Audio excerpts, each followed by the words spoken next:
Ibu kota baru anggarannya 400, 500 dan mungkin bisa 3 kali lipat nanti jadi 1.500 triliun. Sementara anggaran pendidikan 500 triliun.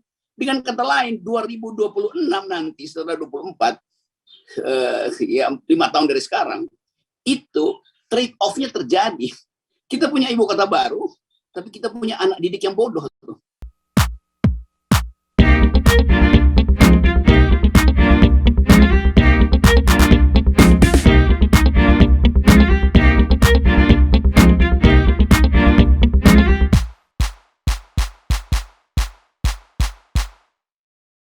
Berapa 0% itu?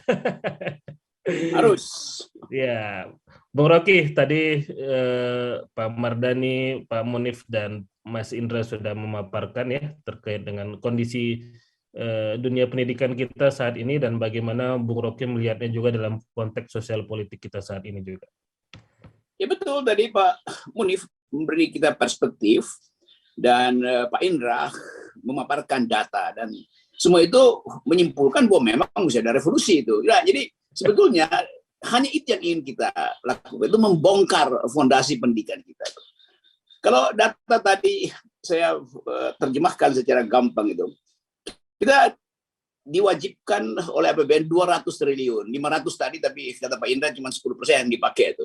Jadi 200 triliun untuk diinvestasikan pada 50 juta anak didik itu.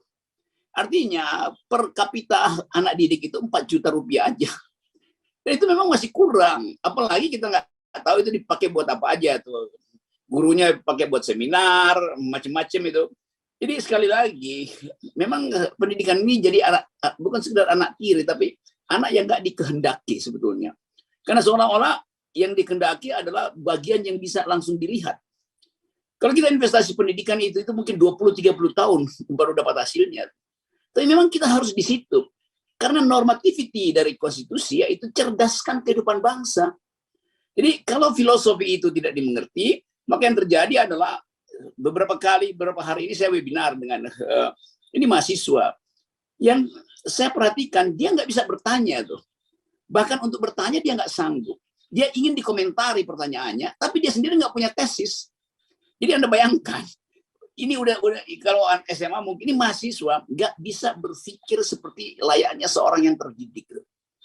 Jadi keadaan kita betul tadi Pak Munif dan Mas Indra mau menerangkan bahwa harus ada yang dibongkar. Nah karena itu dengan cepat kita pergi pada Einstein itu bahwa tidak mungkin kita berharap presiden yang bermutu kalau setiap kali yang dipilih adalah dengan cara-cara tidak bermutu. Yang itu yang diulang-ulang kan. Kan 20% itu tidak bermutu cara memilihnya, sehingga kompetisi nggak ada. Jadi kalau kita balikkan ke situ, itu artinya kita dijebak di dalam Einstein paradox itu. Mengulang-ulang data, padahal nggak ada yang bisa diperlihatkan tuh. Jadi sekali lagi, ibu kota baru anggarannya 400, 500 dan mungkin bisa 3 kali lipat nanti jadi 1.500 triliun. Sementara anggaran pendidikan 500 triliun. Dengan kata lain, 2026 nanti setelah 24 ya 5 tahun dari sekarang itu trade off-nya terjadi. Kita punya ibu kota baru, tapi kita punya anak didik yang bodoh tuh. Karena itu akan diserap menjadi fondasi tuh, bukan jadi nutrisi tuh.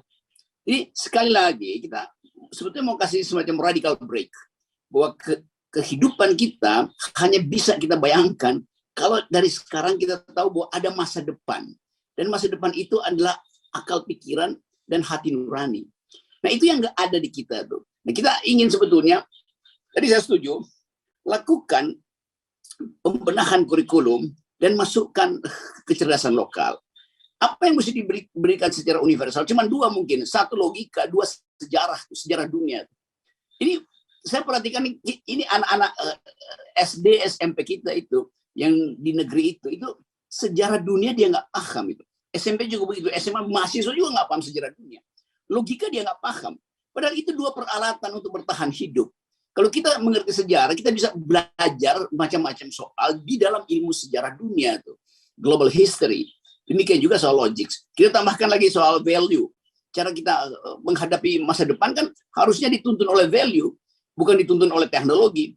Kalau kita dituntun teknologi, kita akan jadi robot aja kan.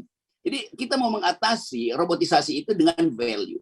Jadi 3 elemen dasar itu, logics, value, dan history itu mestinya satu paket yang dibikin khusus. Ini nggak boleh digugat-gugat. Karena itu mesti ada guru yang betul-betul ngerti logik, ngerti global history, dan ngerti value. Itu dikasih gaji setara komisaris. Karena mereka mesti berpikir terus tentang bangsa ini. Supaya kita nggak mengalami, dulu ada buku di Amerika, Alan Bloom nulis The Closing of American Mind. Seorang pedagog Amerika memberi kritik terhadap kurikulum. Jadi saya ingin sebetulnya kita perlihatkan nanti pada publik bahwa Indonesia akan berubah kalau cara kita memilih pemimpin itu juga berubah. Artinya intelektualitas harus mendahului elektabilitas. Kan sekarang elektabilitasnya tinggi tapi intelektualitasnya rendah. Sehingga nggak mungkin kita dapat semacam spirit dari presiden untuk memikirkan hal-hal yang rumit.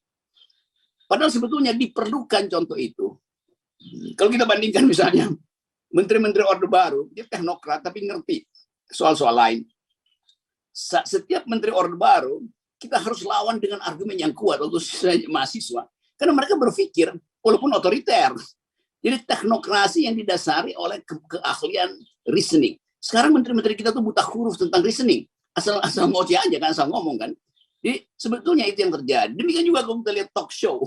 Yang kalau anggota DPR buset itu, kelihatannya kok seperti nggak dididik ya, seolah-olah padahal ada bimtek segala macam itu, tapi nggak kelihatan kualitas bahwa dia bisa memimpin bangsa ini, tidak terlihat kualitas bahwa dia bisa menunjukkan esensi keguruan dia di situ. Jadi sekali lagi poin-poin tadi itu betul-betul mesti kita reinventing our pedagogy itu. Ini intinya.